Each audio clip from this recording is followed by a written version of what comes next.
আসসালামু আলাইকুম এভরিওয়ান, কেমন আছেন সবাই? আশা করি ভালো আছেন।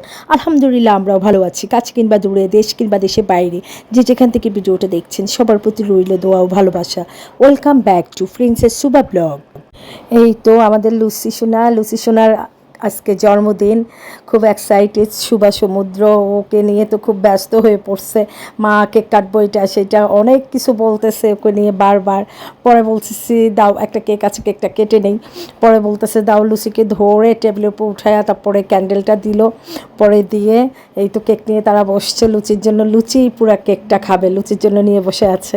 পরে লুচি কিছুক্ষণ পর পরে কেকটার দিকে খেতে যায়। পরে ও বলতেছে খাবি তো, একটু পরে দাঁড়া একটু আদর করে আনি। ওকে আদর করতেছে আমার বাবাটা, দেখেন সুবক কি কি অবস্থা, মনে হচ্ছে যে কি করবে ওকে।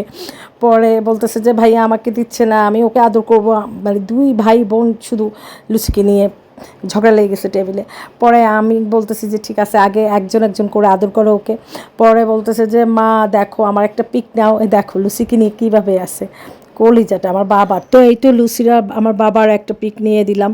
পরে রাত্রিবেলা বাসায় ফিরতেছি, আমরা সবাই মিলে দেখতেছি ও মাই গড এটা কে। লুচিকে ফ্ল্যাশ দিয়ে বলতেছি লুচি বাসায় আসো। পরে দেখতেছি আল্লাহ, একটা বাদর নিয়ে লুচি বসে আছে। এটা কি বাদর?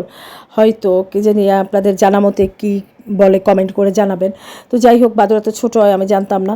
তো এই তো লুচির সামনে লুচি ওকে খাপ দিয়ে বসে আছে, কি এক পা আগাচ্ছে আবার দুই পা পিচাচ্ছে ভয়ে। ও ধরতেছে না। অন্য কোনো বিড়াল হলে কিন্তু একদম খাপ দিয়ে ওকে দুই পা দিয়ে চেপে ধরতো। তো যাই হোক, আমার লুচি সোনাটা বাইরেতে দূর থেকে দেখতেছে ওকে, আবার যাচ্ছে আবার পিচাচ্ছে। তো ছোট্ট একটা ব্লগ শেয়ার করলাম আপনাদের সাথে। ভালো থাকবেন, আল্লাহ হাফেজ।